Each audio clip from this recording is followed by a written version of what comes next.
Folks, we are live. Welcome to Talking Crit. I am Eric Tenkar, one of your hosts. It's like a mini Hollywood Squares tonight. Um, Wow. yeah, I know. With me, stage right, this side of the screen, is none other than Bad Mike Battleato, North Texas RPG Con. Uh, Below Mike, supporting the show on his very shoulders is Mhm. none other than Jim Kitchen, auctioneer extraordinaire, recently at Gen Con. I am sure we'll get some stories. I know I've been sent some pictures.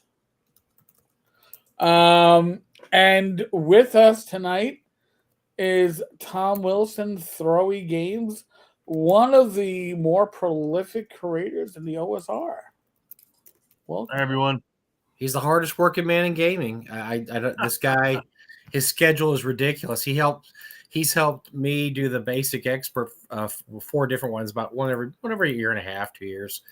And I see behind the curtain because I'll work with him, and he is so disciplined and so he has such a ridiculous schedule. I'm like, what do you got working on? And he literally names you like 15 things. I'm like, I've got one maybe for the next year. He's got like 15 the rest of the year, and then next year we got more. And so Thom has so many projects, and they're all. But the thing is, they're all good too. They come out, and I get all this stuff because it's all really good. Yeah, if I'm not busy, I'm sleeping. So yeah, because he's also a volunteer fireman. And what else do you do? There's probably about 5 other hobbies you have that we don't know about. I'm trying to dial it down to writing and just working full time until I can retire, and then volunteer fire service. And you joined a volunteer fire service. I'll be generous and say upper middle age. Yeah, I didn't join until I was 50. Wow. I'm in a very small town, and they had only a few active interior firefighters, and we had a close call at my daughter's house, a lightning strike and fire in the wall.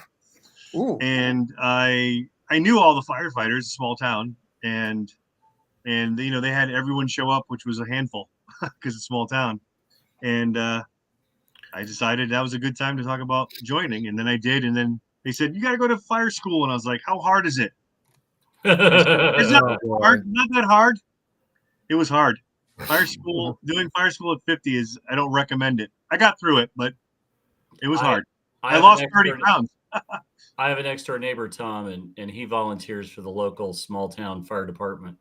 And he and you and I are all in that same sort of age bracket. And, there are times where, he comes home and it's ice packs and ibuprofen and the whole 9 yards. But you have my immense respect for doing that. I mean, it's very dangerous calling. Sometimes it isn't, but sometimes it is. So. Right. Well, I mean, it's good when you have more people, because then it's easier work. And that's, I joined, and then after I got my son-in-law to join, he's in his early 30s, which is helpful. And then suddenly we had a bunch of 20 somethings and 30 somethings join. And now we have 8 active interior firefighters. So we can actually really do some good work now, which is great. And they, of course, if you work hard, they promote you. Now I'm a lieutenant. So that's how it works. Nice. Okay, Lou. Wow. Well, so what is your, as Jim will ask the question, and I'm just going to ask it for Jim, because Jim appears like he's still Gen Con frazzled here. Like he's I'm good. I'm just,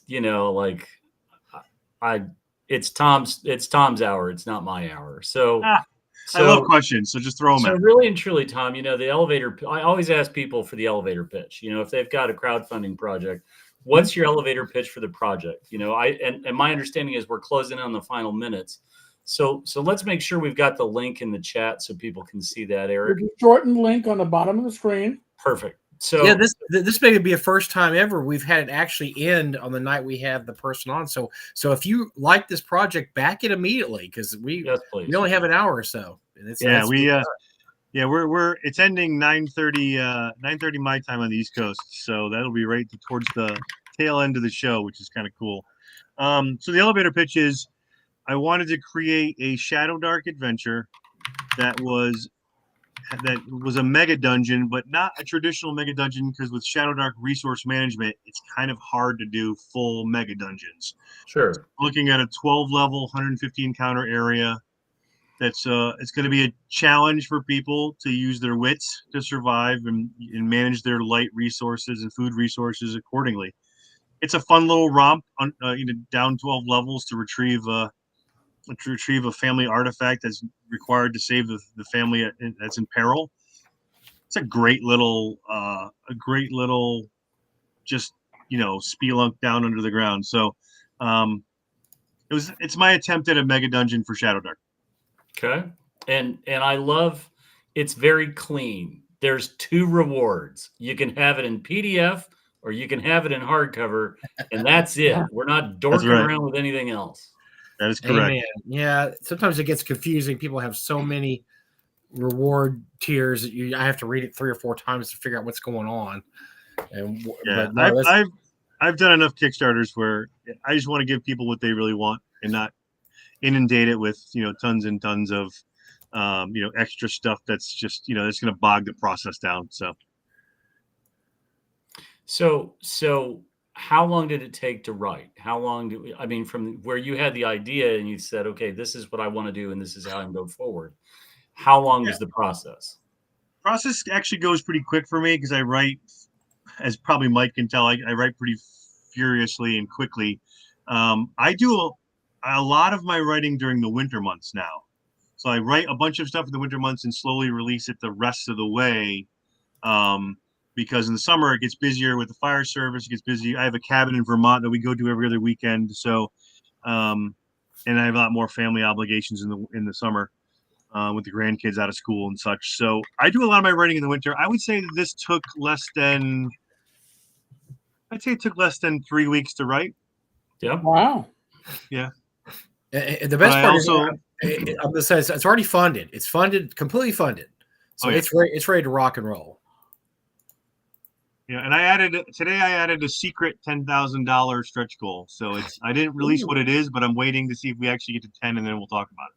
Well, and you're almost 10 times your original goal, so it's not like you aren't already into great territory here. Yeah. Well, if you remember last time we talked, Jim, I use a spreadsheet to calculate all the costs and expenses and income with the project. I know exactly. I've done this enough times now where I know exactly what my break even is, what my profit margin is.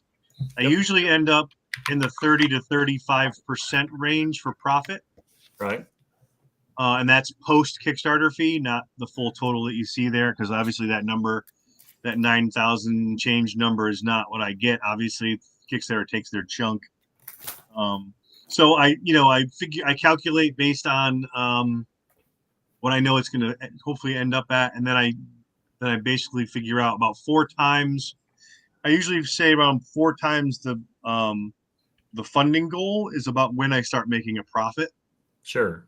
So even though I have in this case I had $1,000 funding goal, I'm probably not making any money myself on it until I hit about $4,000. Right. I keep my funding goals low because I've already spent the money, so it's going to get printed whether I get 100 backers or 500 backers. So right. I set the funding goal low, but I know what my profit margin is. With this project, however, I'm at 38% profit, which is very nice. This project has beaten my expectations. I'm very pleased. Very cool. Wow, that's great. Yeah, that's huge. That's tremendous. And I think it does go to show that there is an appetite for this. There's an appetite for this in the Shadowdark community because it addresses something that people haven't, that hasn't been really done. I mean, don't get me wrong.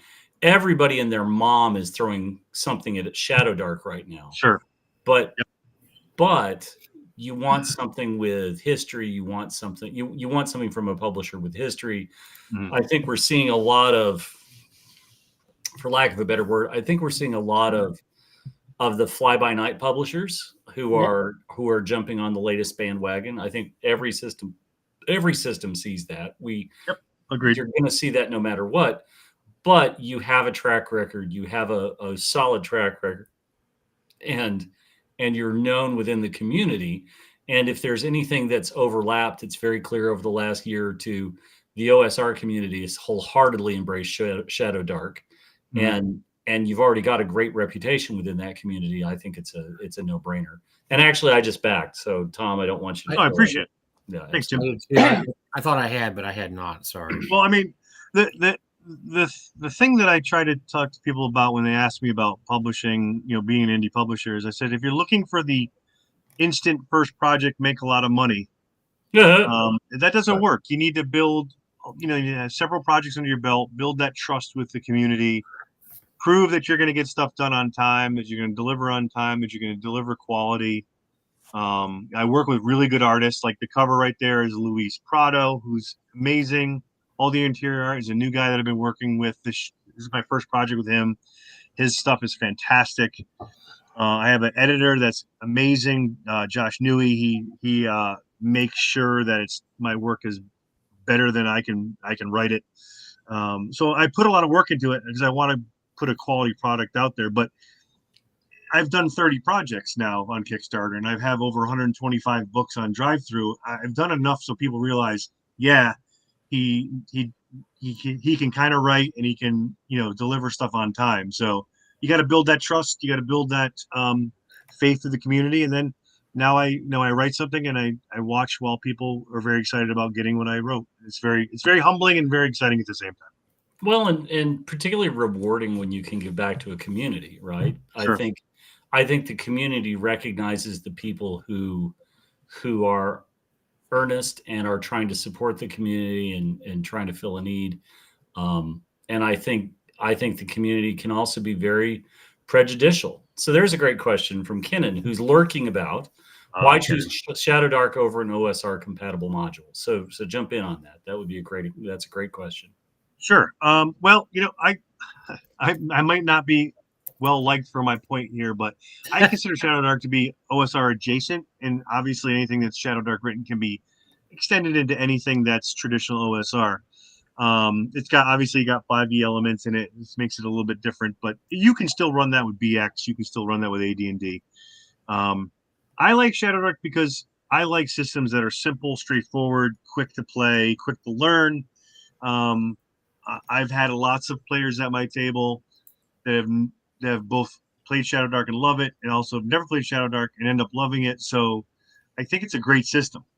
I only have, I think, 2 more projects planned for Shadowdark before I'll move on, though, because I feel like I've run my path through Shadowdark as far as I would like to go. Yep. I have one culmination project for Shadowdark that I think is going to be really wild, that I'm going to be writing here in September for an early 2026 release. But I do like OSR. I mean, you guys know I love BX. I mean, Mike can attest. I love BX. So I write a lot for that as well. Yeah, so. we love. Yeah, and Thom has a long published Back to Basics fanzine that covers BX. It's really good. And if can you still get the compilation version, Thom, of that? Yeah, there's a print on demand on. Oh my gosh, drive-through. Yeah. I'm going to find it while you guys talk. It is the most beautiful thing you've ever seen, and it's well worth your money. Let me see. That was now I'm starting to write issue 14, I believe. So. Wow. Yep. So I also love Gamma Worlds. You see a lot of stuff. I wrote a Gamma World book for North Texas this year. I got that. Yep. I saved Jim. I saved Jim a low number print. Here's the Back to Basics. It's just an absolutely gorgeous hardcover. This is the hardcover version. This is, I believe, the first 12 issues, right, 10, Thom? 10. The first 10 issues. I mean, just full. It's got dungeons, interviews, monsters, magic. The interviews are the best part. Interviews are the best part. No, I like the dungeons. But no, the interviews are nice too. But yeah, it's if you get a chance, Back to Basics issue 1 through 10. This is excellent. Yep. So yeah, that's a great fanzine. Tom and I both love BX. It's BX is my so I like to when I run a game, I run it BX at a con because I think it's one of the easiest OSR whatever OSR rule systems to run. I mean, you never look at the rules. It's just it's very easy to run, especially low level BX adventures. So yeah, I'm a big fan. And I mean, I've written for a lot of systems. I wrote a lot for Morkborg when that came out. I've written for Five Torches Deep. Five Torches Deep is a great system that got lost in obscurity, which is it should have never gotten looked kind of run over. It's basically Shadowdark before Shadowdark. So I'm about to say if Shadowdark had never come out, I think Torches Deep would have been a lot more popular. It's just that I think Kelsey took a lot of what made Five Torches Deep work and then put it in Shadowdark. And it just blew up. Then of course Shadowdark blew up. But yeah, that is a very good system. That's a really good system. So I've written for a lot of systems, and right now Shadowdark is the one I play, the one I run at conventions, and I write. A lot of times what I'm doing is I'm writing something and play testing it at conventions and then publish it. So that's what's happening right now. But I do have something planned for later in the year that I'm very excited about. I'm going to be writing a Dragon Slayer adventure. Ooh, so I've gotten the thumbs up from Greg to write that, and I'm going to do something that's very, I think, very nostalgic that people are going to like. So that I sent a picture to Eric for that, but we'll wait till later to show that picture. I just beg of you, Tom. I really want the dragon to be an apex predator. I want an old, grizzled, intelligent foe that's going to give the party twists and turns and genuinely scare the shit out of them. Right. Well, I guess I'm waiting on top of my horde. I hope nobody comes in my cave today. I just don't want that, Tom. So I think what's interesting is if Eric wanted to go to that last picture I sent him, maybe you'll see where I'm going with the Dragon Slayer. No one else has seen this, by the way. Only 3 people have seen this picture, so this will be the first time I show it. All right, let me bring it up. Hold on. But I just, really and truly, you want to fight a dragon? This will be the last thing. Yeah. Oh my God, it's Dirk. It's Dirk. It's Dirk. Excellent. Singed. So we're gonna write Singed for Dragon Slayer. So we'll see how that goes. That's gonna be a lot of fun. Wow. Yeah, for those who don't know, Dragon Slayer is a OSR system. It's kind of a mixture of basic and AD&D, and it's compatible with Greg's his 4 mega dungeons he's written. So it's very very nostalgic system. It has all the character classes you know and love, all the spells. So when you're talking OSR, OSR Dragon Slayer is right there. So excellent. So what else? So you always when I was finishing up my plug for Mike, of course. When I was finishing up my basic expert, beneath the unknown. By the way, only about 50 copies left. So amazing. We're running low. If I sell out, I probably won't print any until next year. So, but yeah, so we were finishing that up. I thought, well, what else do you got on your plate? And you named off like 15 projects. I'm like, sure. So can you give us some more of a sneak preview of some other stuff coming out this year and next year? I know you have some really big stuff. You got some really big stuff coming out too. Yeah. So, so like I said, I'm going to be writing Singed for Dragon Slayer. I'm writing a horror fantasy crossover for Shadowdark. That's going to be really, really interesting. I got some really cool things going on in that one. I'm got another straight to Lulu coming called A Dwarven King's Dilemma, which I ran at a couple cons. It's a 10th level Shadowdark. That's straight to Lulu. That's not going to be Kickstarter. That's just going to be straight to that. I got a new format for those. I basically use only stock art and then I jam it out, and it's just a pretty inexpensive, usually like 16 to 20 pages, straight to Lulu kind of thing, print on demand. I have Monastery of Misanthropy, which is coming out this year, maybe next year. I've got an artist working on that, on the interior art for that. I had a Kickstarter I canceled, so that's an interesting story. Really? I play tested the last play test of it was at North Texas. So I started digging into a concept that I've always loved, which is insects, right? Bugs. So I wanted to create a Morkborg bug game, and I did. And I looked out on Kickstarter on the internet, and nobody had done anything like that. So I started writing it. And I think that was in January. I started writing it. And I did my last playtest in June, and then I went to launch the Kickstarter, and somebody said, "Hey, somebody's already done this with the exact same name, Bugboard." Oh, So what happened is Oh. I researched in January. Okay, nobody had it. This guy launched his game in February on Kickstarter. Oh. I didn't see that. I had all the art done and all the editing done, and now I have a completed book that I really can't sell. So I've got to figure out what I'm going to do with that one. So that one I had to eat some cost on. So because of timing. So I canceled that Kickstarter because I wasn't going to compete with this guy, and we had different approaches to our games, but there was a lot of overlap because it's insects. So that's kind of straightforward, right? The game, people had fun playing it at North Texas, but I don't know if it's ever going to get published because of the overlap is too tight. So that's sort of out there sitting in the wings. And of course, Mike, I've talked to Mike about my house system that I was going to launch in 2020 and never did. Yeah, that's been in the hopper a long time. Yeah, it's called Desolantia. It's a binary dice system. So it's zeros and ones on the dice. And it's skill-based, classless. It's all done. It's including box dice. I've got 5,000 dice sitting in my closet. I've got ooh. prototype box. I think I can show the box. Hold on.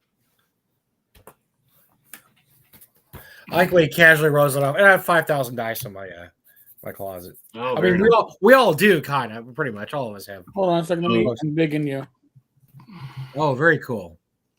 So I have that, which is gonna be a box set. Of course, if you talk to people, I remember I talked to Jeff Talanian and said, "Hey, I want to do a box set. What should I know?" And he goes, "Don't do it." I said, "Okay." But I'm still gonna do it anyway because I want to. Because it's kind of a long. I wrote this 10 years ago, so I've been playing it and running it. I think the player's guide is on version 29. We've play tested the crap out of it. That will happen next year. Almost all the art's done. It's a finished product. I just wanted to launch, and then COVID came, and I held, and then Shadowdark came, and I wanted to write for that for a bit. So this will be the system for throwy games, and I probably will move in the 26 and 19, 2026, 2027, probably be only writing for Desolantia because it'll become my go-to system for everything that I do going forward. So. Wow. I'm tired now just listening to that. There's a lot of odds and ends in there too that I haven't talked about, but they're all minor stuff. I do brochure adventures. That's a picture also that Eric can show if he wants. I do two to three a month. They're like 2-page trifold adventures that I've done a lot of like Conan themed ones and people like. So I keep pumping those out. Thom, here's what I would say about box sets. The one thing that I always hear from people is getting them collated by somebody other than you is where a lot of the expense goes. You want to try to get separate components. And really and truly, this is one of those where if you can draft your kids and friends and so on and have an assembly party, that way everybody's wearing gloves. That way it goes together the way you want. Right. I mean, all the horror stories I've ever heard about box sets and what goes into box sets and so on and so forth is just the extraordinary cost of collation. Yep. Getting your components done separately and then hand collating them. And you know your audience. I don't pretend to know your audience, but you need to decide on a number that's reasonable to assemble and a reasonable to expect a goal of, and so on and so forth. Right. Simply because if you can do the hand collation, if you this goes right back to the very first wood grain box set. If you can get people to come and help you assemble and so on and so forth, it's just going to save you so much money in the long run. Agreed. And that's the plan, is that we would assemble. I mean, most of my projects now are fulfilled by Lulu print on demand or drive through, because that way my hands are off the work. I just, I reduce my costs. My time is my most precious resource, so I don't want to get bogged down with that. But for this being a true baby for me, a 10-year project, I will hand collate those myself for sure. Right. And hand mail them as well. Perfect sense. Perfect sense. And I think that's so much safer than, hey, I've got this idea and I hope it works out, and it doesn't. It never does. No.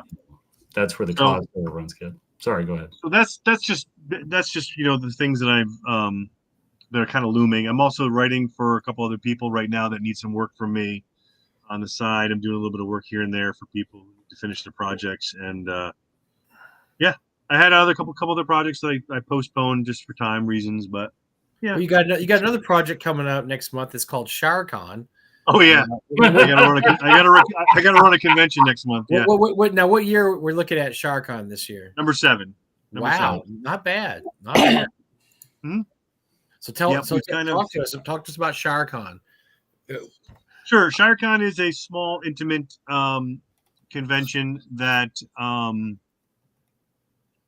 gets between 100 and 125 people. It's in rural Connecticut, so it's feels more like a family reunion than it does a game convention at times. We've changed a couple venues a couple years in a row based on space and where we live. Last year we used the local VFW, and they welcomed us with open arms. They really rolled out the red carpet for us. They have a little restaurant on site and 3 bars, and it was just a hit for everybody. Sure. Because Matt Roberts loved the bar, of course. So so it was a good time. It's a day and a half. I don't really have any vision of increasing the length or the number of people in the near future, because I would have to move it out of the area I'm at. There's really nothing that holds that many people, or any more than that, anywhere in this area. It's so rural. So I'm gonna try to keep it at that 100 to 125 people, 1.5 days, maybe go to 2 days in the next couple of years. But right now, 1.5 is pretty good for people. People can drive in on Friday. Games start at 1:00 on Friday, and then they have Sunday to drive home if they want to. So it just sort of works out for people. People, want it to be 4 days and 5,000 people, and this is never going to be that. It's never going to be that. It's not what I want. No, we don't need that. I would be the first to say that come on, you have something that works, and really and truly, you've found a new venue. It worked really well last year. It suits exactly what you want to do with the con. I see nothing but great here, right? And maybe you can add 25 people, maybe if the demand is there, if your tickets sell out pretty quickly, and you say, okay, well, we can comfortably probably pick up another 25. You've got a great partner in the VFW, where I'm sure they got more traffic at the food location and the bar. It works for everybody. Tom, I'm a big believer in don't fix what isn't broken. Sure. And I think anybody who thinks that you need to turn ShireCon into a 5,000 venue with no food is crazy. Just don't do it. Just stay true to yourself. Everything Jim says, I echo, because that's look, I just got back from EggCon, so like dichotomy here. I was at EggCon, Jim was at Gen Con. But I went to EggCon because I can't go to Gen Con anymore. It's just too big for me, and I like. I mean, I've been telling you for years I want to go to ShireCon. I do want to go to ShireCon. I am going to go to ShireCon. It just has to work out better. It hasn't worked out the last 2 years. Once my wife retired, I told you, and I feel bad. We're going to come to ShireCon, and 2 years later, I know. No, we're gonna come. New England in the fall. It's just I gorgeous. know. And, you know, and it's look, gorgeous. the small con is where it's at now, man. I am so pumped about small cons. And I'm going to Gary and I are going to T-Fest this weekend in Austin. That's going to be under 400 people, run by Ken and James, who we'll have on a little later. But you know, that's to me, that's where it's at. And nothing again. Look, Gen Con. If you like Gen Con, and I'm sure Jim saw thousands of people that had the best time ever at Gen Con this weekend. If that's your bag, hey, that's great. It's just at age 62 and the stuff that I'm looking for out of a con, it's just not my bag anymore. I am firmly in the ShireCon category of that's the kind of thing I want to do now. I want to go have a low pressure, fun weekend with friends, play some games. You know, that's what I want to do. And don't fix what isn't broken. And I'm a big believer in regional shows. I love regional shows. My first convention was a one and done. It only, they only put it together for 1 year, but it was in the local ag hall in Boyd County, Kentucky. And somebody came up from Lexington with just this jaw-dropping John Carter of Mars SPI setup with a bunch of heritage miniatures and so on. And I couldn't have been happier. Right. And you're going to have people for 50 miles, 100 miles or whatever. You're serving your community. I don't know how you can. It's sort of, I'm going to say this, it's a little bit of a parallel to your work as a volunteer firefighter, right? You've recognized a wilderness and you're trying to provide for the people who are interested in role playing in that neck of the woods. And I have nothing but great things to say about that. I think that's tremendous. And where you have it, Tom, it's pretty secluded. I mean, there's not like a big old giant Holiday Inn there or anything. Nope. But our area has been taken over by Airbnb, so there's always lodging, so that's not an issue. But the other thing about ShareCon is that I might have started it the first couple of years, but both my daughters and my son now are there with me every year, planning and helping it run. My wife comes in to help out. It's a family affair now, and I think people really like to see my kids running around and making sure things work. They're constantly pushing me to go get food or go play a game because they're taking over the running of the con the day of, which is fantastic. So they're good about that. The other thing that's interesting about with the VFW is that they have a really cool little restaurant set up, and they've never closed their restaurant on a Sunday due to lack of food until ShireCon. Everybody at my convention ate all the food in that place, and they were closed the Sunday after. They made so much money. They made so much money at the bar and food that they said, "You have to come back. You have to come back." I said, "We're coming back. Don't worry." So, eating and drinking, never. Yeah, right. My local VFW has used their VFW post as a way to launch small restaurants that you can rent a spot in the VFW for a year or two until you've got enough of for lack of better words, a customer base or fan base. And then they spin out and go into a restaurant proper. And so the last one of ours that did that turned into a very successful. They took over the old Hooters building that wasn't able to make it. But they opened up a great little, pop-up chicken shack restaurant, and it started off in the VFW. And I think a lot of VFWs see this as a chance to, you've always got somebody that says, oh, it's an Elks Lodge or whatever. They're like, oh, this town needs an X. Well, this is a great way to sort of test bed that and get that off to a start. So I think that's great. Yeah, I stopped in today to double check on the venue. The commander of the VFW has taken a hiatus, so I haven't heard from them in a while, so I wanted to stop in and talk to him. And I walked up, and 3 of the guys that were working at the bar immediately said, "Hey, it's the dungeon guy." And I was like, yeah, they remember me from last year, which is great. So that's fabulous, right? I think you have to get that on your shirt, the dungeon guy, right? That's too good for words. So you always have really cool giveaway. What do you what special con publications are you going to have this year, Tom? You always have some cool stuff. Yeah, well, so like most small cons, we were excited to get that free box of goodies from Chaosium's 50th anniversary promo. So we got all their stuff, which is great.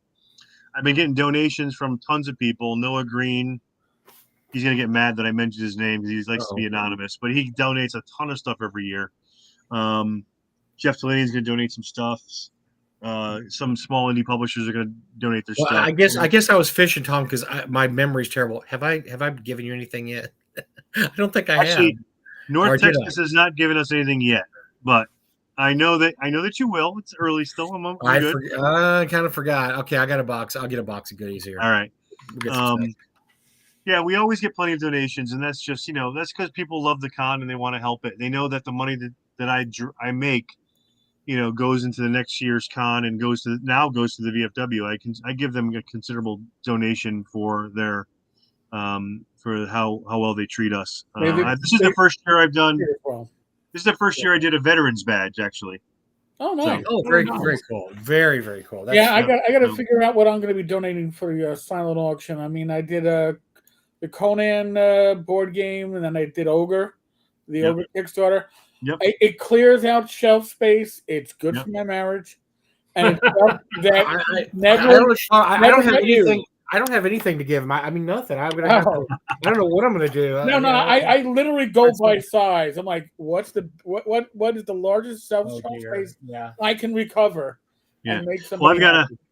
I've got to find a Jim Kitchen clone, because this is the first year we're going to do a very small live auction on Friday night.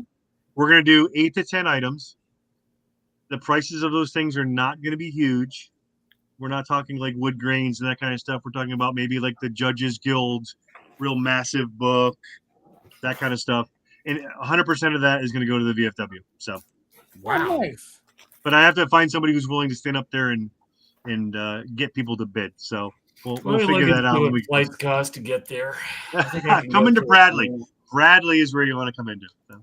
Bradley, I was looking at Hartford, so let me go back. Yeah, that's Bradley, Hartford, Springfield. Yeah, yes. I love that all my airports now begin with a B. So that was. So we're gonna do a small live auction on Friday night. Like I said, 8 to 10 items, just to see how that feels, and keep some people there a little later. Make sure they stay at the bar and all that stuff to help VFW a little bit. Like I said, all that money goes to VFW. So, and then. Cool. We'll have all our silent auctions. What I do is I usually put out piles of stuff every game block, and then we sell those items. It's basically a silent auction like they do in North Texas, and that just drives more revenue towards the next year's ShireCon and VFW. So that's great. Yeah, ShireCon's coming. Greg had a good idea. Send Eric up there to make him do the auction. I want video of that if that happens too. Hey, we got an item here. I already did it at WizardCon. Listen, half the people on this screen do auctions fairly regularly. I am not one of them, but just like when you're a cop, you don't know what to do. You role play it. I role played an auctioneer. I was like, I have examples to follow. And it wasn't hard when there were only like 6 people actually bidding, and one of them was my wife. So I mean, it's like Rach, there's gonna be something that I want. So here's the max I'm willing to pay. Just keep your hand up until nobody else does. So, but so ShireCon's coming. It's gonna be the last weekend in September, and I'll have to admit I'm a little bit more behind than I usually am, only because I've been so busy. But I've got something else that I'm working on that's going to take up a lot of my time over the next few months. So I'm trying to juggle a few things. But my wife's parents are aging, so that's always an added time resource issue on her end. So we're just busy, but ShireCon will go off without a hitch like it always does. But I'm putting more pressure on myself than I probably need to, but I always do. So. Okay, we're at $9,491, folks. Come on, 48 minutes to go. Let's try to get this to 10K. Yeah. I just wanted to peek at that and make sure. Yeah, that's awesome. That's really good. We had a little jump at first, but it's kind of stalled out there, guys. We need to get it rolling here. Come on, there's a lot worse people you could back than Thom. So come on. Oh, just a few. I saw many Well, of them this past week. I'm sure. Oh, I can't I'm wait sure. for. So next week we've carved out. That's going to be our Gen Con show, and I can't Oh, wait. there's Oh, I nothing. can't wait. It's going to be glorious because it always is. Well, so I want to ask you a question, Tom. Yep. So I don't even know if you and I ever talked about this. I have a suspicion, but I'm going to ask you, what is your favorite basic module? And I'm going to write down here what I think it is, and then you tell me. Well, you probably can't see too well, but if you look on that wall right there, that is all the international versions, even the Japan one and Shrink, I believe, of B2 Keep on the Borderlands. That's I had that on my. Yep. Hey, Eric, let's switch the link over so people have the. There we go. Thank you. It was. I figured it was either B2 or B4 because I know you love the Lost City too. That's another big Yep. fan. I mean, I generally love the first Bs and two of the Xs a lot. You know, kind of the same amount, but Keeping the Borderlands is the first I ever played and the first I ever DM'd, so it has a special place in my heart. So. And you know the great thing about Keeping the Borderlands is it's almost become, I guess, meme like, and it's, you know, everybody has a keep. Everybody Yep. does a version of it. You can look if you want to run a campaign Keeping the Borderlands. There's probably a dozen add-ons and different. Sure. You know, I mean, we did Caves of the Unknown, which is, you know, right. it describes the Caves of the Unknown. There's all kinds of ancillary modules Yep. now that deal with everything to do with the keep. So why is that just such a? Why do people keep coming back to that? It's just such a really interesting idea, or just because it was one of the first ones because Gary wrote it? I mean, what's the deal on that one? I think the question you should ask is, why did WotC decide to make a box set with Keep on the Borderlands? Well, because they have no imagination. They can't think of anything Well, okay, new. so maybe that's that. Besides that, you know, is it because it's like it's nostalgic and everybody knows of it and they want to play in it in a modern version? I don't know. Well, I mean, it's a property they truly own. You know, the reason B1 got discontinued is Gary didn't like writing the commission checks to Mike Carr. Sure. And I, you know, my first was B1, so it's got a very soft spot in my heart. But B2 sets up the kill monsters get treasure dynamic in a wonderful way. You've got the keep to go, you know, you haul your battered, bruised, bleeding bodies back, you get healed up, you replace the men-at-arms that died, and you go back in.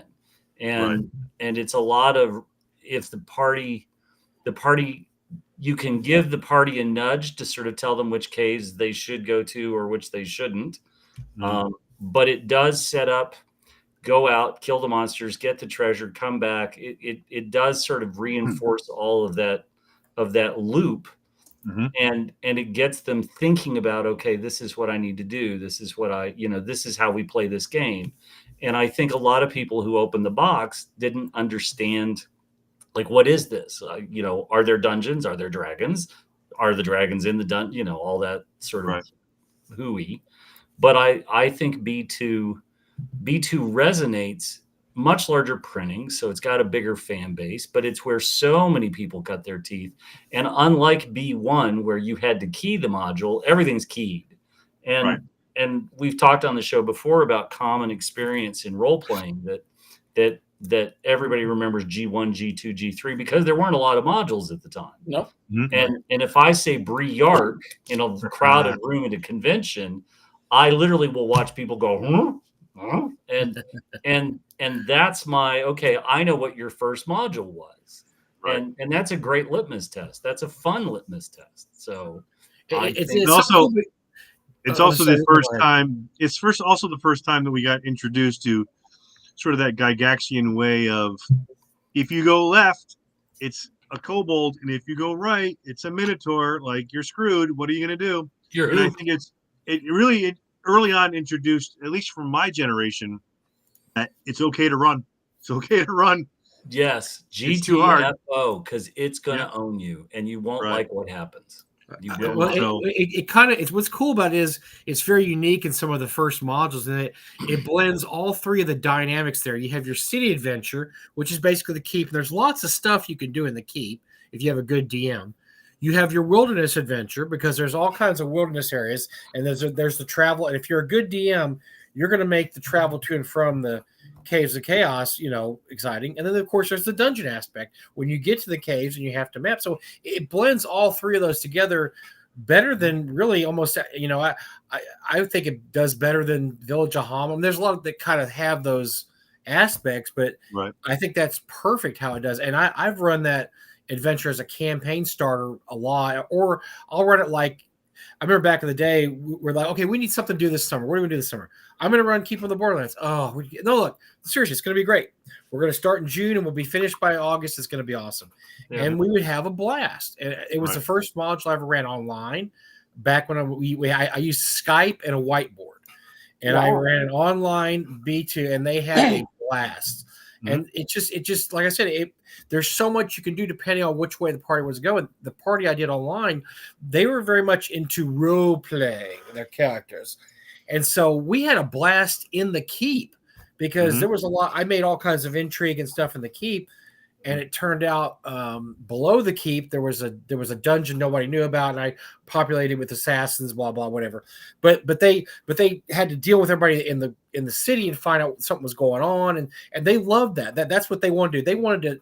I mean, they liked the wilderness and the dungeon part, but they really loved the interaction with the city people. So I had to really stretch myself because I'm not a big role playing type DM. I'm more familiar with combat and stuff like that. So I had to stretch myself to make everybody have their own personality. There was some bad guys. There was some spies. It was actually a doppelganger. One of the people in town was a doppelganger, which, by the way, they didn't find out till way too late. That was way too late when they found the doppelganger was in the town. Well, this is before the expansion, right? Because if you remember, Charlie Phipps wrote the Caves of the Unknown, but I extended the Lizard Mound, where they had a polymorph plot going on in the keep to replace all the people in the keep. So you could make it. You can connect the Lizard Mound to the keep now. But then that's what's so great about, like I said, Keep of Borderlands. There's a lot of stuff out there. There's a lot of fan driven stuff out there. So like I said, I think it's a perfect compact little campaign. You're kind of on. I mean, the whole point, Keep of the Borderlands. You're on your own. You're not going to. The cavalry's not coming, friends. You're there and you got your little force there. And if somebody, you have this idea that we're all alone here. We're in this castle on top of this hill, and we got to go out there and fight the bad guys. I just think it has a.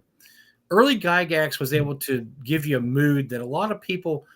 The only person I can think that does that as well is maybe Ed Greenwood. Ed Greenwood can set a mood for a dungeon or a module, and I think that Gary did that really well. He set a whole mood, Whereas, like, look, you're on this, you're in this place, you're by yourself, there's nobody coming to help you. This is what you got. I mean, whatever's in the store or whatever's in the store, that's what you got. You can't go to the magic store and buy a bunch of potions. I mean, you got the church here and you got this and that. So I really like that a lot. And of course, for our generation, that was one of the very first introductions we had to D&D. But I think the young people I talk to that play it, they love it too. They think it's fun. And I tell you what, don't sleep on the 2E update of it. There was a 2E update that John Rateliff did.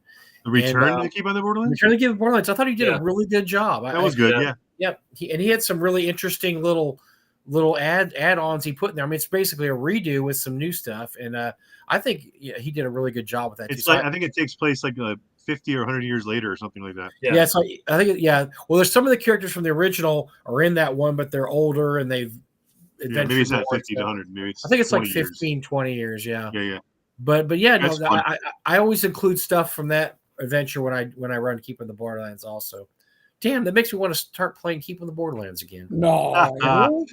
It's a great I got to get a campaign going now. Damn it. Well, and I think one of the greatest parts about the module is you've got the passageway to something that isn't developed.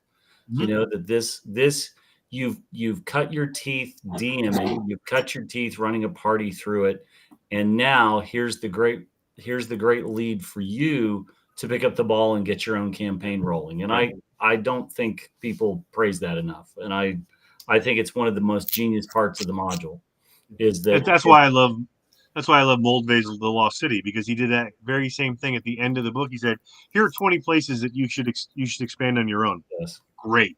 Let's do it. And, by, and yeah, by the way, interesting- you and Charlie did in your Return to the Lost City or whatever. What was that? It was Return to the Lost City. Beyond the Lost City. Yeah, Beyond the Lost City. You did a good job developing a few of those. Yep. Areas. Yeah, I mean, it was easy because I just took Moldvay's list and said, which ones do I want to do? And I did 6 of them. So it was pretty straightforward, you know? We don't get enough of that in some of the stuff we have now. Nowadays, you see it a lot, but back in the day, it was like they wrote the adventure. That's it. We're done. Move on. Another one I can remember is I Won the Forbidden City, because at the end of that, there's like, oh, by the way, here's all this other crap beneath the Forbidden City. And I remember reading that going, whoa, I had just gotten into Lovecraft and stuff like that. I thought, oh my gosh, I could put a Cthulhu god underneath here. I can do all these cool things. And so I liked when those early modules would have something like that. Like, by the way, if you want to do other things with it, here's what you can do. Isle of Dread had some unexplored areas you could add. Which I love Isle of Dread. Yep. That's all that early stuff was all expandable, which is what makes it so much fun. So, well, we're leaning a little bit more into that now. I noticed that a lot of people right now that they'll put, by the way, here's some, if you want to go on and do some other things, here's some other stuff. So much of early D&D was very true to its tournament roots. Like, here's the beginning, here's the middle, here's the end. We're done, folks. Let's go off to whatever. There wasn't really a lot of development in there because they're written as tournaments, obviously. So when you're through, you're through. So. Well, and I just love, Dwellers of the Forbidden City was Zeb Cook's audition for TSR, right? Right. One of those things that just. It's a freaking genius. I mean, it is. It's a great module, right? I think there's some of these modules that really just resonate because of how good they are, right? That they drop you in. When Basic and Expert dropped as box sets, I didn't get Basic. I got the Expert, and Isle of Dread is still one of my favorite modules. Again, vast swaths of undeveloped territory to let the kids figure out what they want to put in there and what's a GM want to do. And I've said it on this show before. I think one of the smartest things that Paizo did when they were publishing, when they took over Dragon and Dungeon, they did the really great 4-issue run on the Isle of Dread and expanded it and gave you all this other stuff to add to it. And I thought it was one of the smartest things they did because it really refreshed the property at a time where 3rd edition was very, very, had a lot of people excited about it. And Isle of Dread, I don't think got as much love as B2, and that's a shame because it was a big entry point for a lot of people. And again, you got to fight dinosaurs. How would you get to fight dinosaurs? Yeah, right. Come on, man.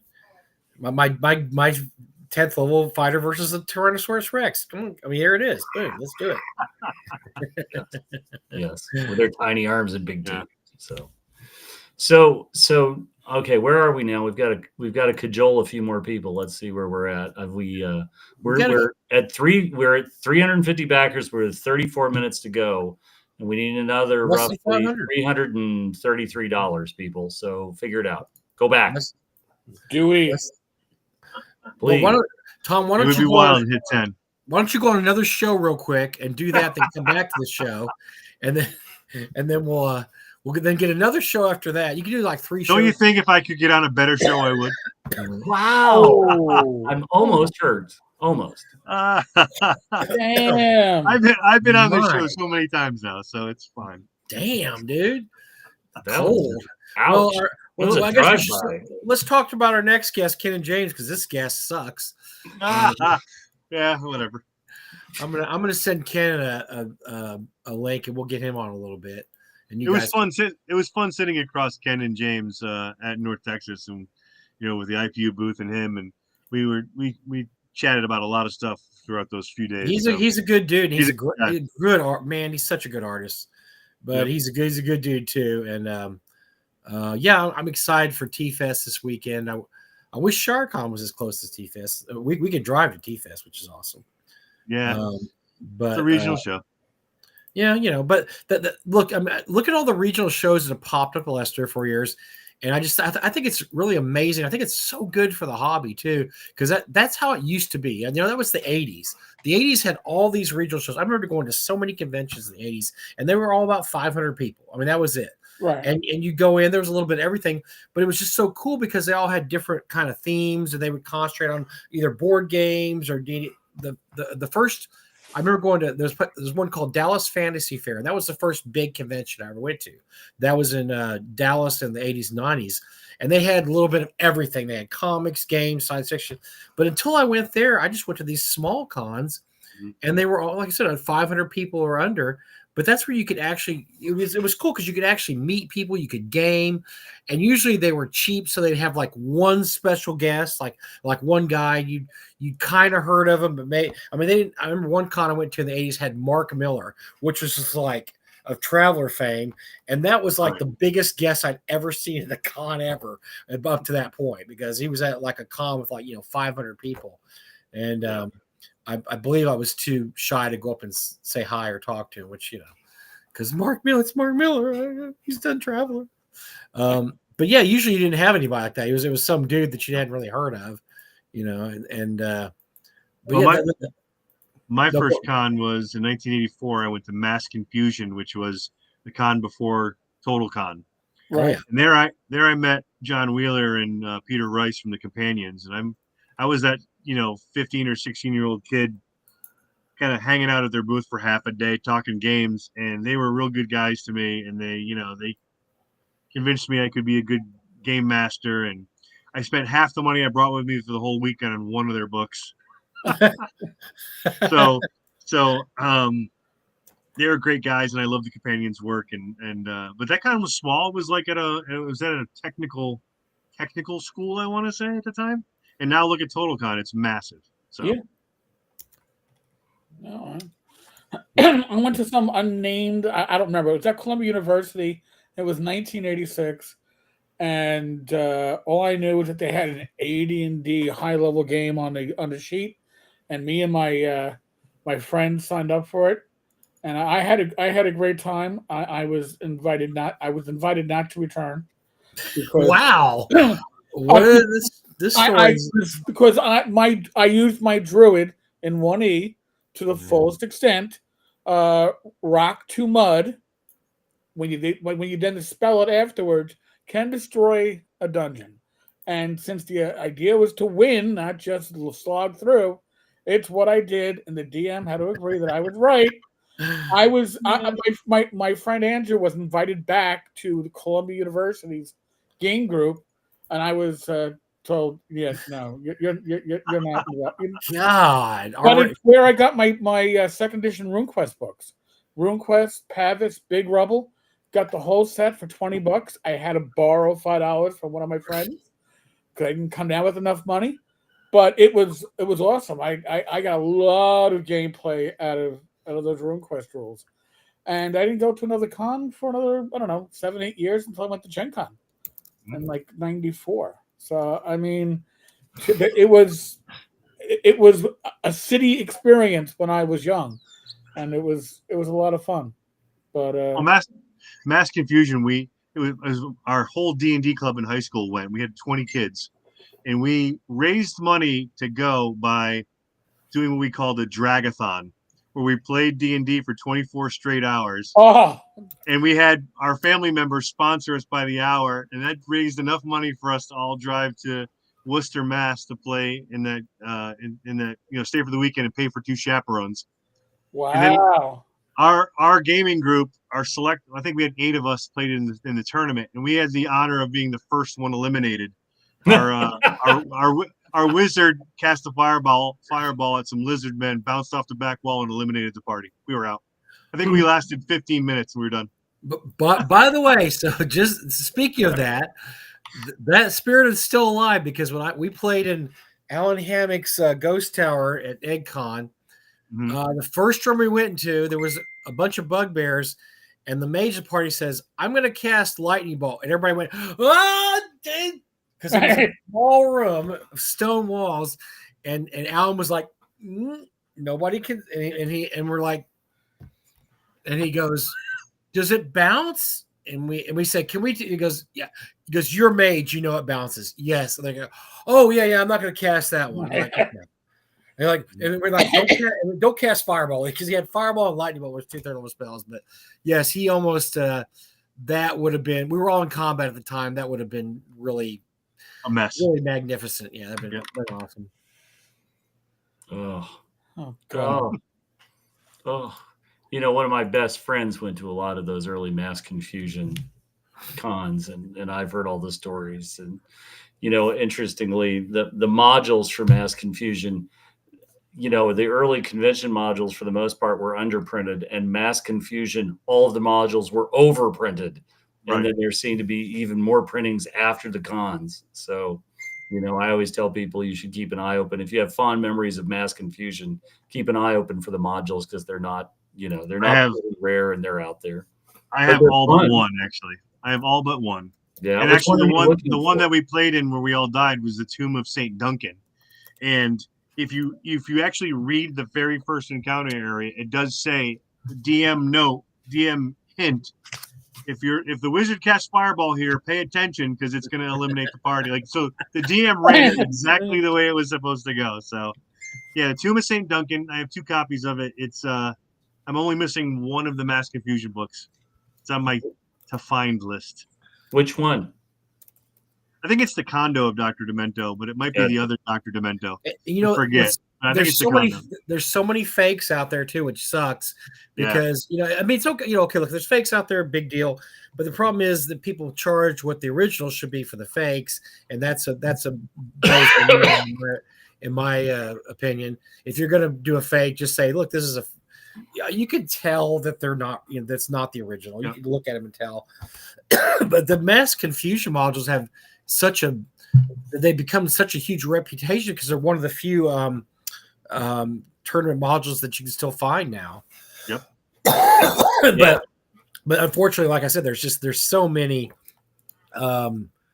counterfeits out there that it's really become, Yeah, somebody was printing them. Somebody actually had gone to a Kinko's and knocked out a couple hundred copies and was selling them on eBay for a while. And it's very, if you wanted just to read, okay, sure, but be careful what you're buying, be careful what you're paying for, I guess. Yeah, and that's the reason for why I'm missing that one, because that's the one that seemed to be reprinted the most. Because that one's got weird stuff, like in one room you find a +5 paper airplane.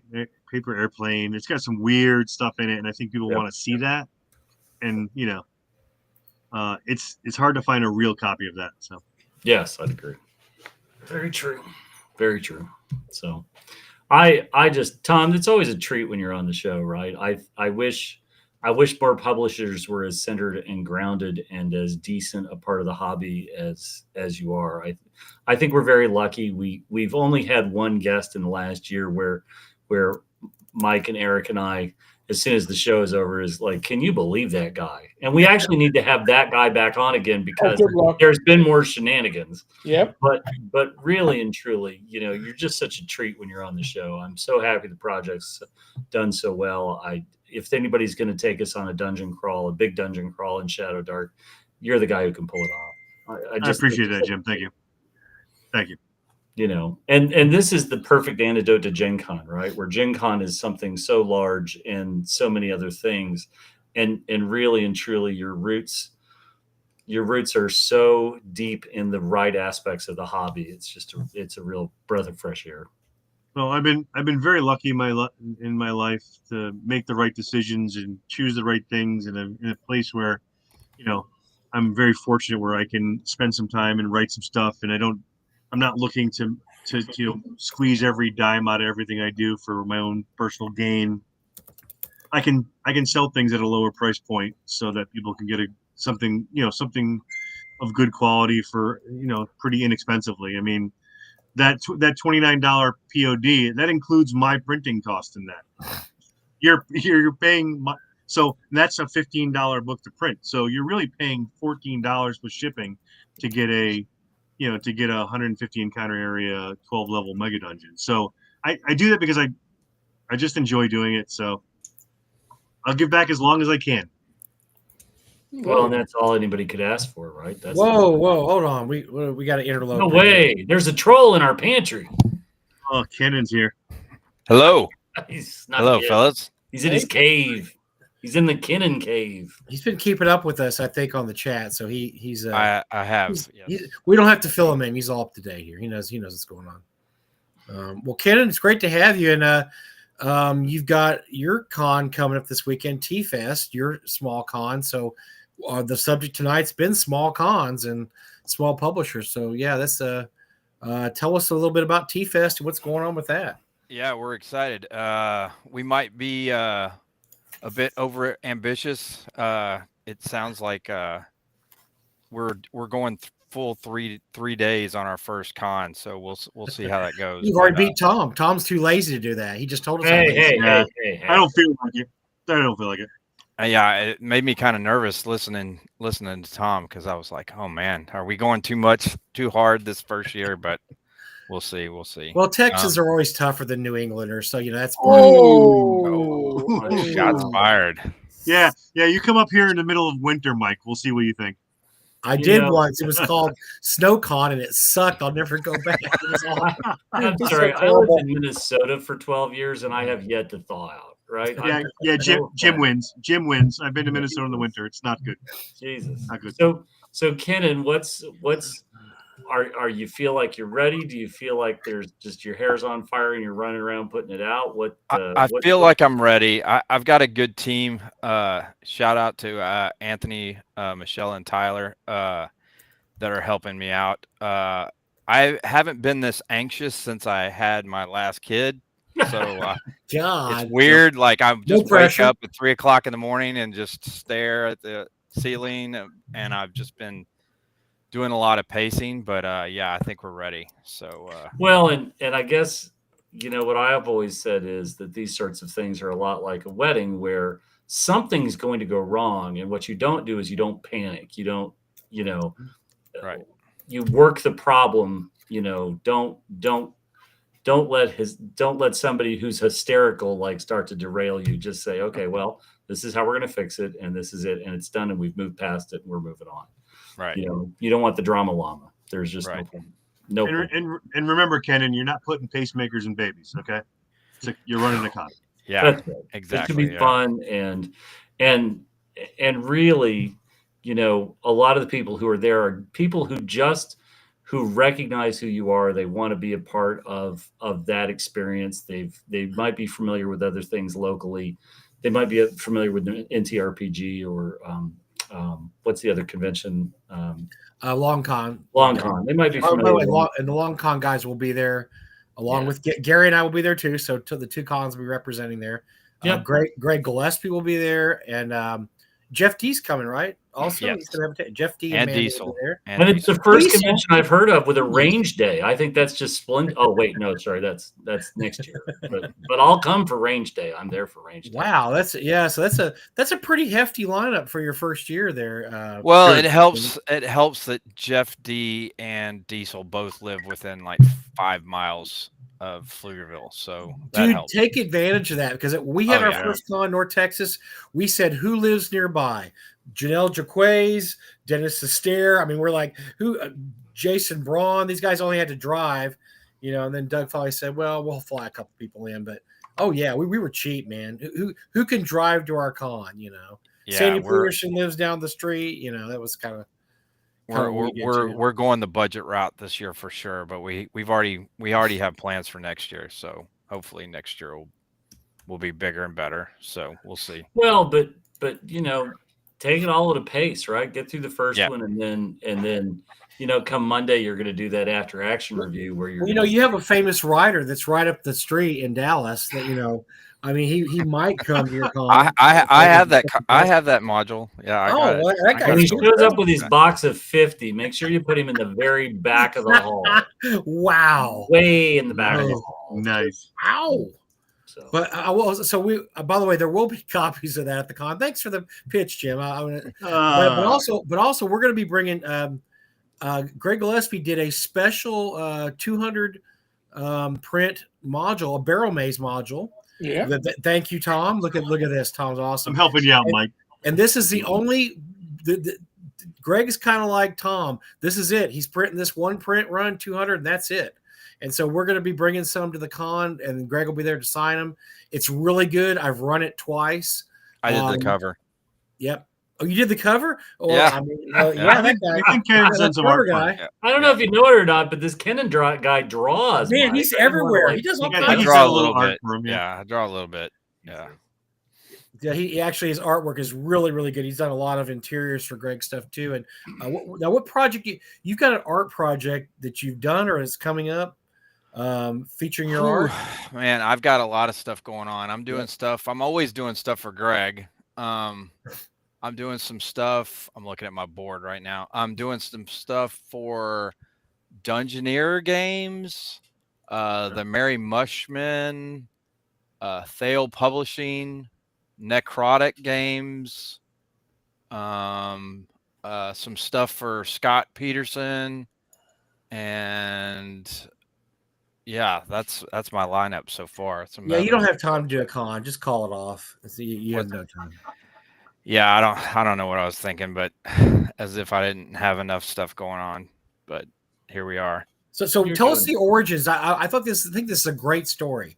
Tell us the origins of T-Fest, how this all came about, and what So came for the past 15 years or so, I have been hosting an annual gaming weekend at my house. And the last time we had it, there was about 50 people in my living room / dining room. And shout out to my awesome wife, who's probably listening.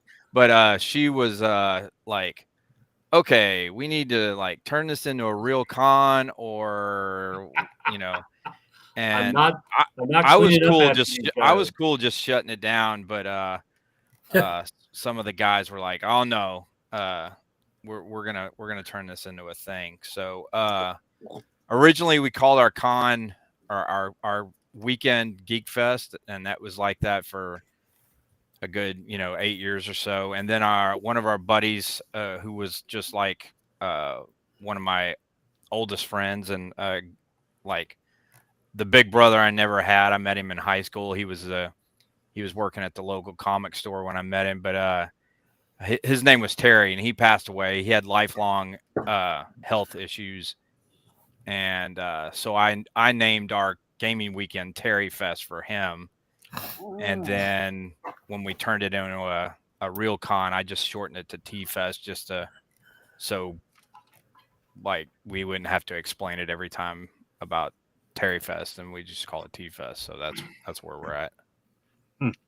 Well, and again, these things always start. Dragon Con started with a bunch of people who knew each other. I have a friend in Edmonton. He and his buddies have games with Guinness. They didn't have a name for it the first year. At the end of it, they realized how much Guinness they had drunk, and so everything after that was games with Guinness. And there is no better way. I have a good friend, Steve, and one of his D&D group, this core group of friends all through high school and so on. One of their friends committed suicide in high school, and they still get together every year. They still have a gaming weekend. The games vary, but it doesn't matter where they are. They all make a tremendous effort to go back to Connecticut and get together and have that time to remember him. And as we all grow older, that's the stuff that matters, right? That really is the stuff that matters. So I think that's a great beginning point. Kenan, like when you're working, you just listed off this entire slate of work that you have. That sounds like it's going to be, you at a table with a pen for the next 9 months. What do you love the most about illustrating all of these things? I think it'd be good. We should get some of Kenan's work up on screen. But Kenan, you very quickly have come to be that go-to black and white guy for interiors for so many people within both the OSR, Greg Gillespie. I mean, what do you find as your inspiration for some of this? What do you lean into? What do you try to avoid? Like, I'd love to hear more about your creative process. Well, my path, it's like it's been a long time coming. I feel like I survived doing other things long enough. Well, when I got out of art school. I went to art school for advertising and design. I wouldn't recommend that if you're wanting to be an illustrator, but that's a whole nother conversation. When I got out, I either wanted to be a comic book artist or I wanted to do work for Dungeons and Dragons. So Sure. I was influenced by comic book guys and doing comic book stuff. And yeah, go to my Instagram. That stuff's ancient. My KenningJames.com. But All anyway, right. Okay. But just looking at that, right? There's so many flavors of influence there from what I would say are a number of established DSR artists. There's a little bit of there's hints of Dieter Leedsy there. yeah. There's just this wonderful, I love that you're not afraid to make it weird. I love that, spindly legs and defining characteristics like the beard on the guy on the right. You are a guy that has an appreciation for weird hats, and I love that. I think that comes through in a really fun and clever way. Your cloaked figures are always imposing and believable, and there's just a whole raft of senses that you get when you look at these pictures. Your undead are musty and grizzled. Your dwarves are just There we go. they're dowdy and stout. I think it's just some of the great things that really define your work. Look at the giant. If we zoom in on that giant picture that's over on the right, Eric, your other right, and then down one, that picture of the fire giant, you put that on a t-shirt, and it's one of the most striking illustrations of yours that I always point people to and say, it's bristling hair and fury and anger, and it just works. You've taken that great negative white space and you've really let me show you something here. Appreciate it. This is what retired my game book. So I'm running Dwell Deep for my group, and I asked Greg and Kenyon to sign my book, and so I had to buy another book because here's what Kenyon did.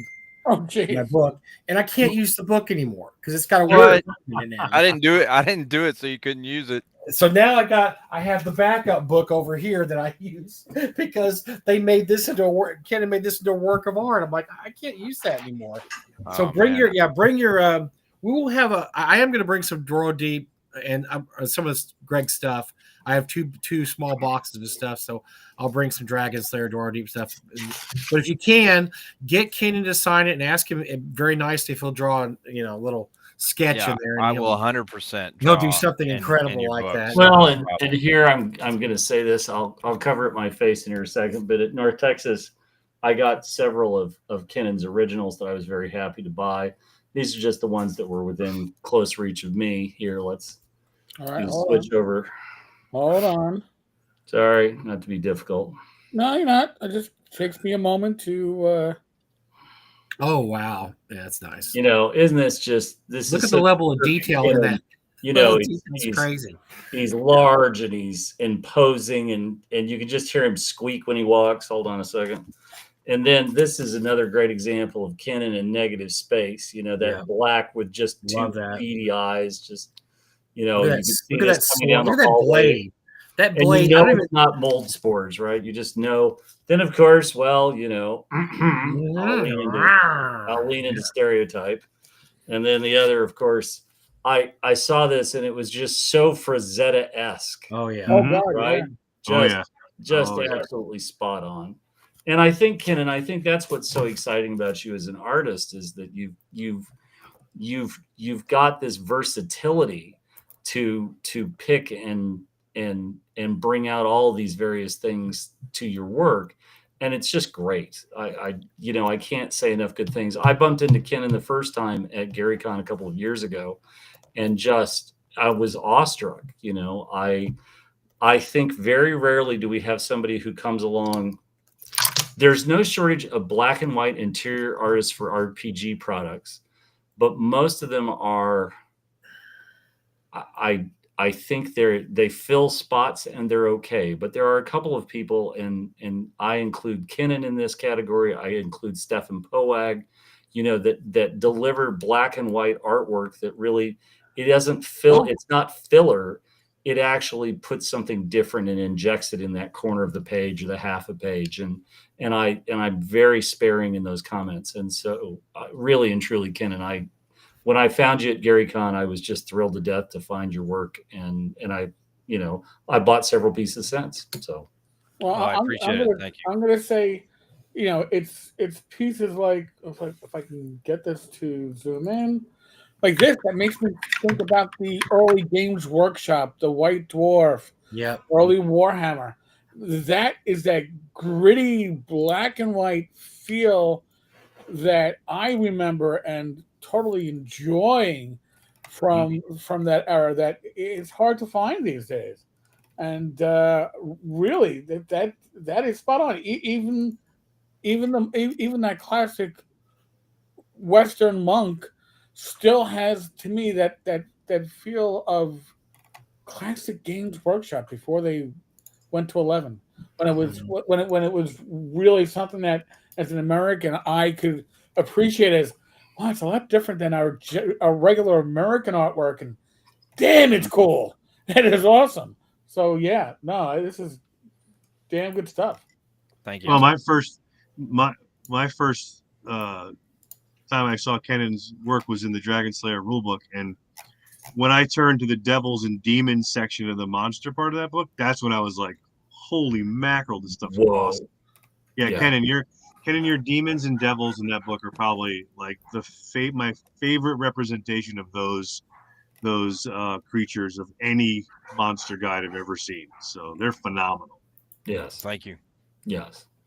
And I think it's very easy for us to say that because we're all big Kinnan fans, right? This was a double tap tonight of great people to have on and great people to showcase what they're doing within our beloved hobby.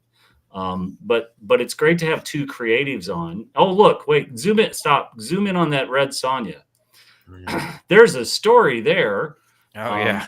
Because that's the piece I commissioned Kinnan to do for me. Oh wow. And Good it stuff. had a long trip, but it got here safe and sound. And I don't know.